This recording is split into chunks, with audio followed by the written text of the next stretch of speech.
अस्सलाम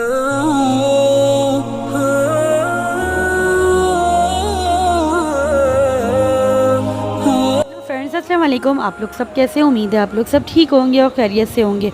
अच्छा जी, आज मैं आप लोगों के लिए लेकर आई हूँ छोले की तरकारी की रेसिपी, जो कि बहुत ऑथेंटिक रेसिपी है, जो कि हम हलवा पूरी के साथ खाते हैं या नाश्ते में खाते हैं। तो चलें यहाँ रेसिपी की तरफ आते हैं, जिसके लिए सबसे पहले मैंने पैन में तेल ले लिया है। अच्छा जी, यहाँ पे मैंने पैन में तेल ले लिया है और मेरे पास 2 प्याज हैं दरमियानी साइज़ की, जिसको मैंने स्लाइस में कट करके इसको अच्छी तरीके से सौते करूँगी। हल्का हल्का सा ब्राउन एंड पिंक करूँगी, ब्लैक नहीं और ना पिंक, हल्का ब्राउन पिंक दोनों कलर मैं इसमें करूँगी। खैर, अब मैंने इसको अच्छी तरीके से सौते करने के बाद तेल में 1 खाने का चम्मच लहसुन अदरक का पेस्ट डाला है। अच्छा, लहसुन अदरक का पेस्ट नहीं तो आप लोग लहसुन अदरक का पाउडर भी डाल सकते हैं इसमें, ठीक है। मैंने पेस्ट डाला है क्योंकि हर घर में अमूमन पाउडर नहीं होता है अवेलेबल, तो पेस्ट तो हर घर में ही अवेलेबल होता है, तो यहाँ मैंने पेस्ट का इस्तेमाल किया। अब इसको अच्छी तरीके से भूनेंगे।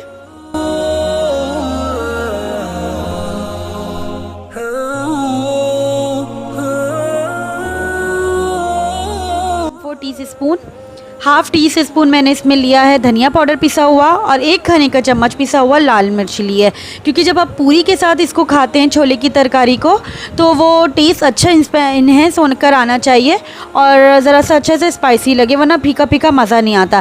खैर, यह मसाला डाल के मैंने अच्छी तरीके से भूना है और थोड़ा सा ना आधा कप मैंने इसमें पानी डाल दिया ताकि हमारा मसाला जले नहीं।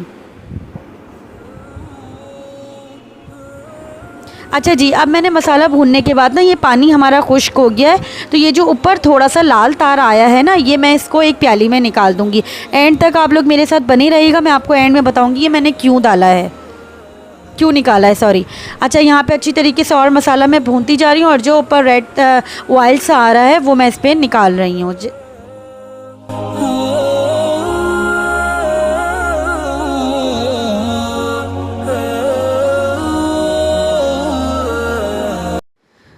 अच्छा जी फ्रेंड्स, हमारा मसाला अच्छी तरीके से भुन गया है। यहाँ मेरे पास आधा किलो उबले हुए चने थे। उबालते हुए मैंने इसमें मीठा सोडा डाला था जब मैंने इसको पानी में भिगो के रखा था।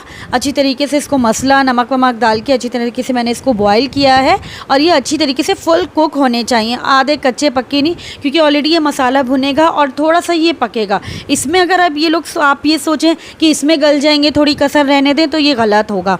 इसमें आपको फुल ही कुक ही डालने हैं। अच्छा, यहाँ पर मैंने ना थोड़ा सा मैजिक ट्रिक का मसाला इस्तेमाल किया है, या मैंने चिकन पाउडर डाला है। थोड़ा सा खाने में मज़े का जायका लगता है इससे। आप लोग ज़रूर ये चीज़ ज़रूर डाल के देखिएगा, इससे एक डिफरेंट टेस्ट आएगा ना छोले की तरकारी में। अच्छा जी, मैंने यहाँ पे छोले डाल के मसाला डाल के अच्छी तरीके से भून लिया है। अब इसमें मैं 1 कप भर के पानी डालूँगी। इसमें मसाला और छोले एक जान हो जाएंगे और इसी में हमारी जितनी ग्रेवी बनेगी वो इसी में कवर होगी। अच्छा, यहाँ पे आप देख सकते हैं इस स्टेज पे मैंने, जिसमें थोड़ा सा पानी रह गया था मसाला मतलब और शोरबा सा, तो अब मैंने कसूरी मेथी डाली है। कसूरी मेथी मेन इंग्रेडिएंट्स है, इसको आप स्किप नहीं करिएगा, इससे अच्छा फ्लेवर आता है। और एंड में मैंने 1/4 टीस्पून मैंने इसमें गरम मसाला डाला है।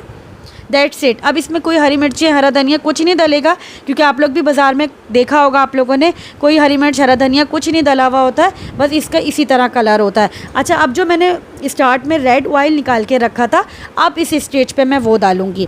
ये बाज़ार वाले ऐसे ही करते हैं, बहुत से आप लोगों ने चैनल पे देखा होगा, वो इस तेल के लिए अलग सा भगाड़ लगाते हैं, जिसमें पेपरिका पाउडर तेल में डाल के भगाड़ लगाते हैं। आप इसको इस रेसिपी से करेंगे, आपको एक्स्ट्रा ऑयल डालने की नीड नहीं होगी।